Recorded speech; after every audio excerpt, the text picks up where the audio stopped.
Now it's time to import our files in Azure SQL database. So let's do that. First, we need to see files that we would like to import. Basically, I will just import one file just to show you how you can do this, and you will be able to import other 3 files on your own.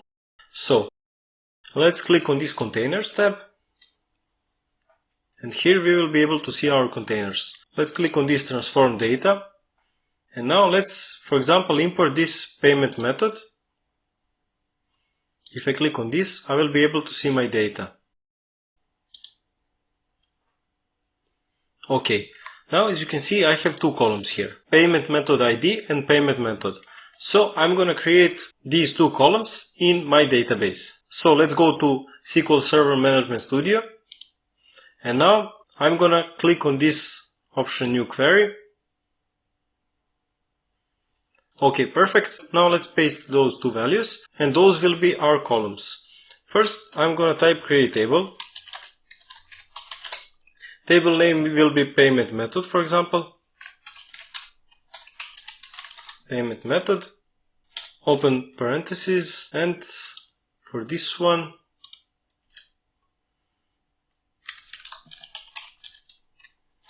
let's put, for example, 50, and let's also put for this one 50, for example.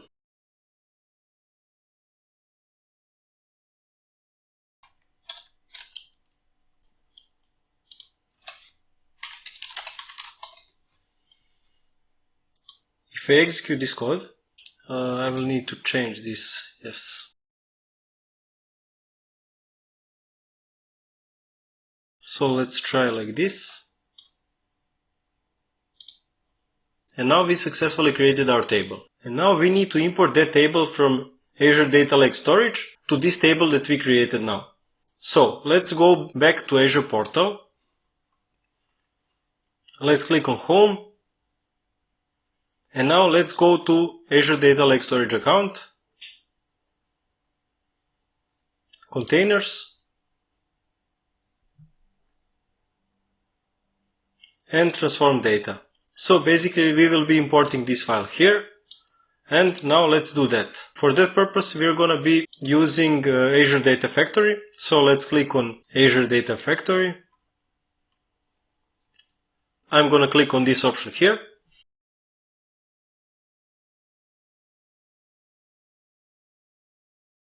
We will be able to see pipeline that we already created, and now I'm going to create new one. Let's click on this Author tab.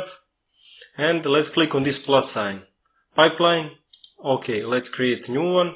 Perfect. Now, let's find that copy data option. Let's call it ADLS to SQL. Okay, perfect. Now we need to provide source and sink options. For source, let's see if we have something. No, we need to create new. And let's scroll down to see what we will be using. We will be using this Azure Blob Storage. Let's click on Continue. Let's click on CSV. And let's use link service. We already created one, so I think we will be able to use this one once again. Let me just browse this, and let's click on Transform Data. Dim payment method transformed, and let's click on this one. Okay, perfect. If I click on this,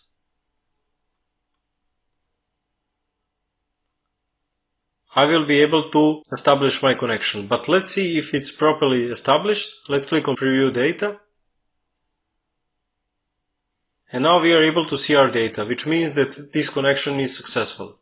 Now we need to create sync connection. For that purpose, we are going to be creating connection between Azure Data Factory and Azure SQL database. So let's click on New.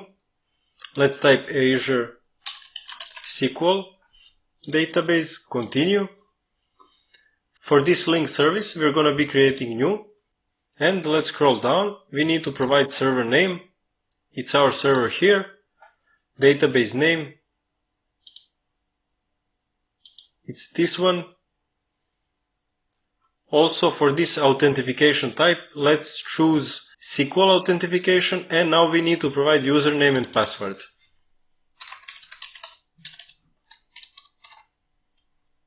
Let's test this connection. Okay, it is successful, so now we can create that connection. Now as you can see, we successfully created that link service, and now it's time to choose our table. Let's click on this table name and we will be able to see our table that we created. So for schema, we will leave this option as it is and let's click on OK. And basically we successfully created that connection. So now we will need to use one more function. It's this mapping function. So let's click on this new mapping. And for this one, let's choose payment method ID. And for this one, let's scroll this. Let's choose this payment method ID. Okay, perfect. So let's add another one. And for this one, let's use this payment method. And for this one, let's use payment method. Okay, perfect. Okay, now that we completed this mapping process, let's try to run this pipeline. Well, let's first click on this validate button. And we don't have any errors as you can see. Let's close this. And now let's try to click on this debug to see if this pipeline will be working. As you can see, this pipeline is successful, so we have this status succeeded here. Now let's check if actually we imported our data properly in our table. Let's go to SQL Server Management Studio. Let's type select star from, and we'll be using this payment method. Let me see in my database how exactly it's called.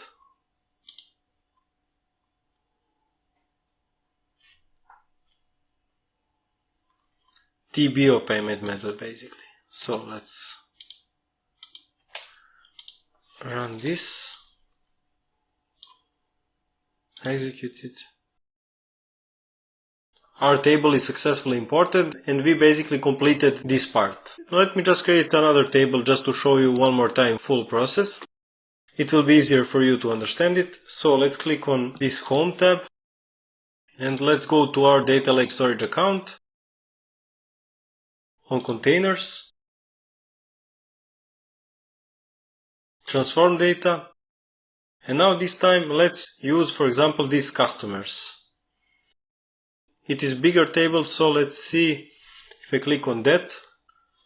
Let me click on this edit button, and now I will be able to see my data here.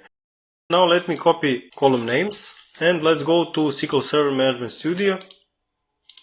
Let's press enter here, and now I'm gonna be creating a new table. Create table. This one will be customers. Customers, open parentheses.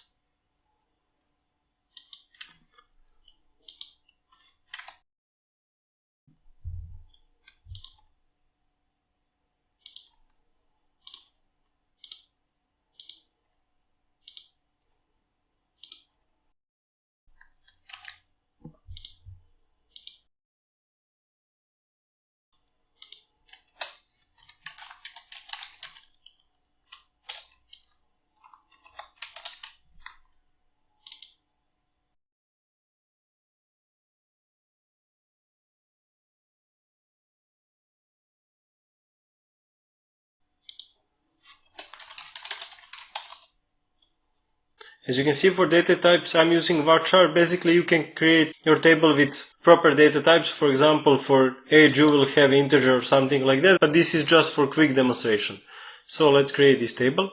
Let's click on execute, and now let me see. I see what is the error here. We need to put that also for customer name, and now it should be fine. Let's execute this, and now it's perfect. Okay, if I select star from this table, let me refresh this.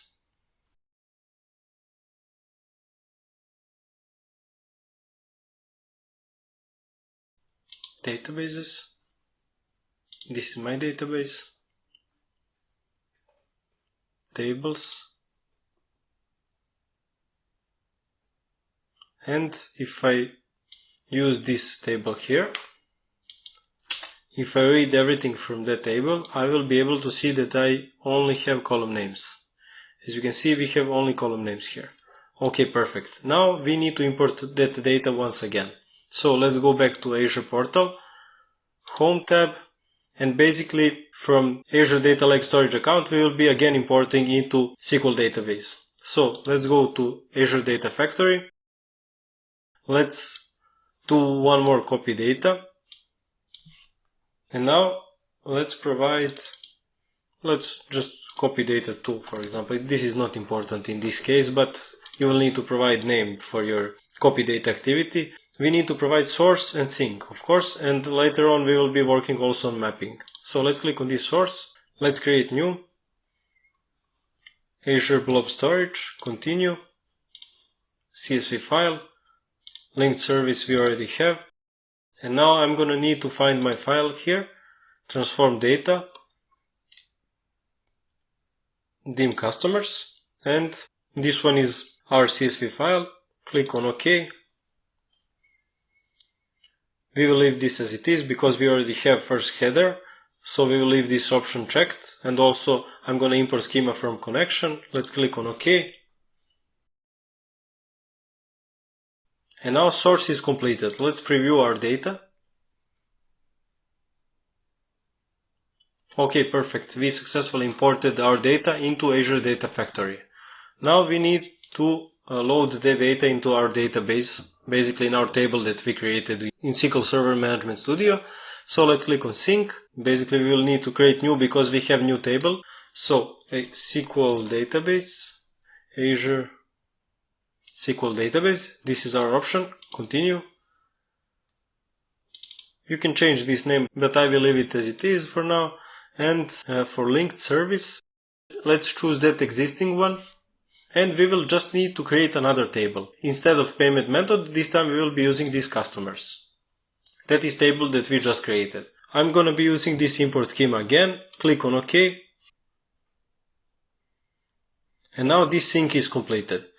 Let me just connect this one to this one. So we will try first to execute this one, and after that is completed we will execute this one. But let me show you what will happen if you don't complete this mapping part. So let's validate this pipeline. We don't have any errors basically.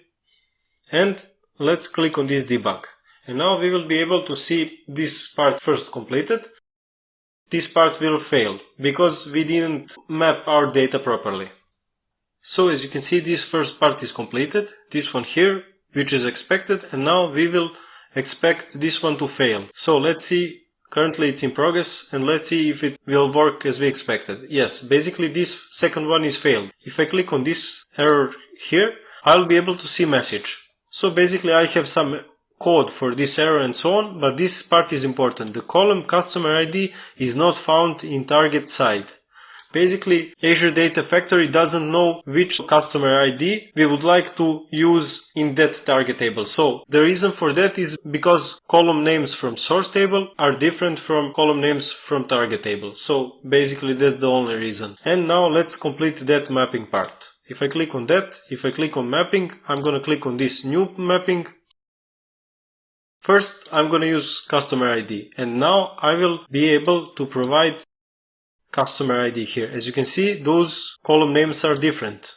This first one from source doesn't have that underscore, and this one has.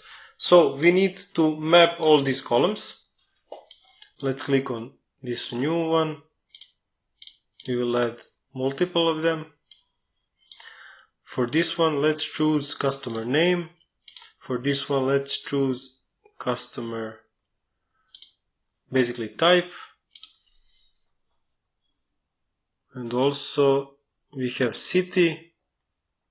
Here we are also able to see, let me just scroll down, country.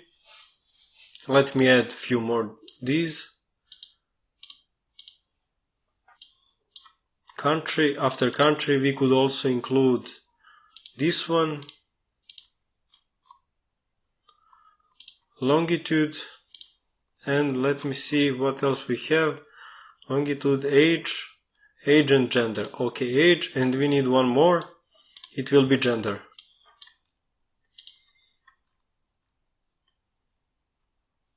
Okay, gender, perfect. Now we successfully choose those columns from source. Now we need to choose corresponding columns from destination. So first one we already have chosen. And now customer name is next. Next one is type. Next one is city. Country. This one. This one. Age. And let me see, gender. Now it should be fine. Let me just close that and let's validate this once again. We don't have any errors, and now let's try to run this code.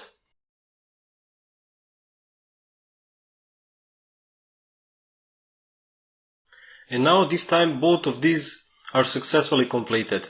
Now let's see if we successfully imported our data in our table. Let's go back to SQL Server Management Studio, and now let's see if something changed in this table. If I execute this table completely populated with data. So we successfully completed our process from importing our data, then transforming it, and now loading into our database. I hope that you enjoyed this project. Thank you for watching.